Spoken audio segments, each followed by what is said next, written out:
রাজধানীর প্রায় প্রতিটি হাসপাতালে এখন হাম আক্রান্ত শিশুতে পূর্ণ। এমন কোনো দিন নেই যেখানে এ রোগে কোনো শিশু মারা যাচ্ছে না।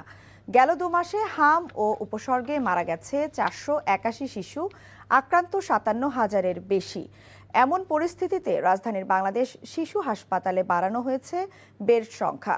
চিকিৎসকরা বলছেন, হামের টিকাদান কর্মসূচি জোরদার করায় খুব দ্রুতই পরিস্থিতির উন্নতি হবে। মোখলেসুর রহমানের ক্যামেরায় সালাউদ্দিন কাদেরের রিপোর্ট। মাত্র ৯ মাস বয়সী ছোট্ট ফারিহা পৃথিবীটাকে ঠিকমতো চেনে ওঠার আগেই লড়তে হচ্ছে মৃত্যুর সঙ্গে।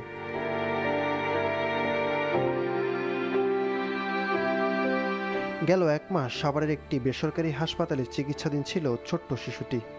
অবস্থার আর অবনতি হওয়ায় আনা হয়েছে ঢাকার শিশু হাসপাতালে। সন্তানের শ্বাসকষ্ট আর অসহায় কান্না দেখে দিনরাত আতঙ্কে কাটছে স্বজনদের। আরও ডাক্তার দেখাইছি, অনেক জায়গায় ডাক্তার দেখাইছি, কোনো জায়গায় কাজ হয়নি। পায়ের নামে ভর্তি হয়েছি, ওই জায়গায় ২৮ দিন রাখার পর আইসিইউতে রাখছিলাম ১৪ দিন, বুঝছেন। ঠান্ডা কিছু হয় নাই, মানে ওই রকমই।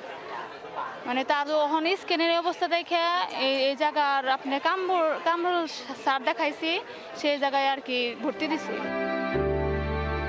একই চিত্র ভোলার শিশু সাইফানেরও। প্রথমে ভোলা জেনারেল হাসপাতালে ৯ দিন চিকিৎসা চললেও অবস্থার উন্নতি হয়নি। শেষ পর্যন্ত তাকে ঢাকার শিশু হাসপাতালে নিয়ে আসে স্বজনরা।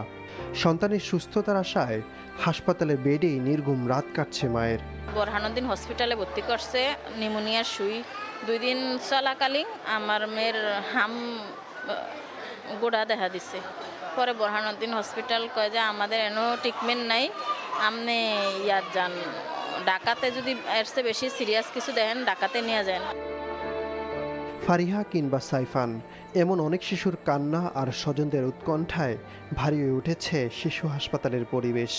চিকিৎসকরা অবশ্য বলছেন, গত কয়েকদিনের তুলনায় নতুন রোগীর ভর্তির সংখ্যা কিছুটা কমেছে, যা কিছুটা হলেও স্বস্তির।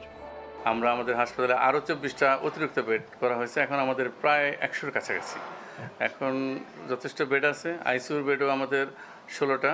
এখন তো লাইন না, আমরা যেহেতু ডাক্তার অনেকগুলো এনশিওর করছি, লাইন কিন্তু ওরকম ভিড় হচ্ছে না। আর রুগীও তো কমে গেছে, নতুন আক্রান্তের হারও কমে গেছে। যেগুলি আস্তে আস্তে, আমি আবারও বলি, কমপ্লিকেটেড মিজেল যেগুলি, সেইগুলির জন্য স্পেশাল বেড, আইসিইউ, এনআইসিইউ দরকার হচ্ছে, সেগুলি আমরা এনশিওর করতেছি, নিশ্চিত করতেছি। এদিকে হাম নিয়ন্ত্রণে দেশের সব সরকারি ও বেসরকারি হাসপাতালে আলাদা ওয়ার্ড ও কেবিন চালুর নির্দেশ দিয়েছে স্বাস্থ্য মন্ত্রণালয়। ছুটি বাতিল সহ জারি করা হয়েছে আরও কিছু নির্দেশনা। সালাউদ্দিন কাদের, এনটিভি নিউজ, ঢাকা।